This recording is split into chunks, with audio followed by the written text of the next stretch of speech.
Now, with Amazon's foods, there's some people asking if Amazon is a monopoly or acting like monopolistically.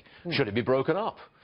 Who better to answer that question? The man who knows the law inside and out, Judge Andrew Napolitano. It's great to be back with you, Judge. Yes, it's a pleasure to be back with you. Okay, let me preface this. Please. The old antitrust laws, written, what, about a century ago? Just about, in the progressive era. They don't seem to apply to the modern, gigantic companies like Amazon, which really have an extraordinary amount of power.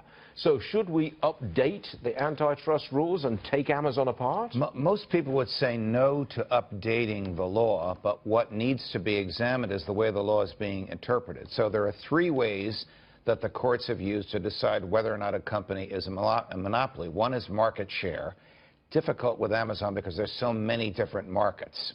The second is, does the alleged monopolist control the market around it, the means of delivery, the means of manufacturing, the means of financing, the means of acquiring the goods that it sells. Third is, and this is the one that judges have most frequently used in the post-Reagan era, which has resulted in less judicial interference. Has it affected prices? So the general rule is when prices go down, we don't care about market share because the consumer benefits.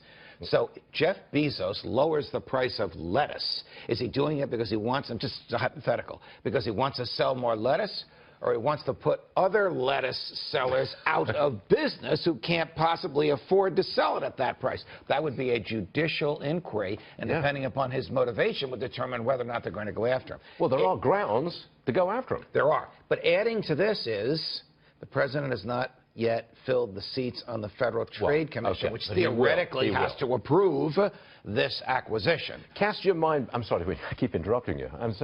It's so good to be back. But, I mean, in the late 90s and the early part of this century, Google had a clear monopolistic position in search. Yes. I mean, it became a verb. I Googled it. Yes, okay? It still is. But the Obama administration took no action against Google, perhaps because Chairman Emeritus Eric Schmidt ran President Obama's technical operation in both elections. I mean, that could be a reason. The other reason could be it works so well, everybody uses it. It doesn't cost us anything. I suppose we pay for it by higher prices from the goods that advertise But it kept competitors out. Yes, yes, it did.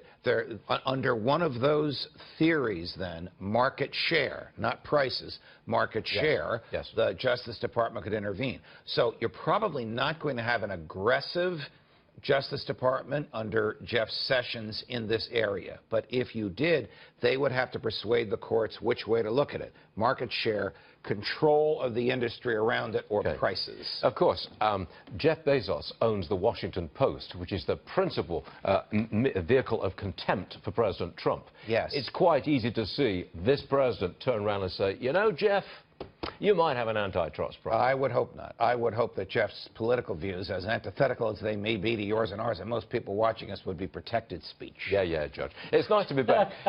Thank you very much, Good sir. to be abused by you. Yeah.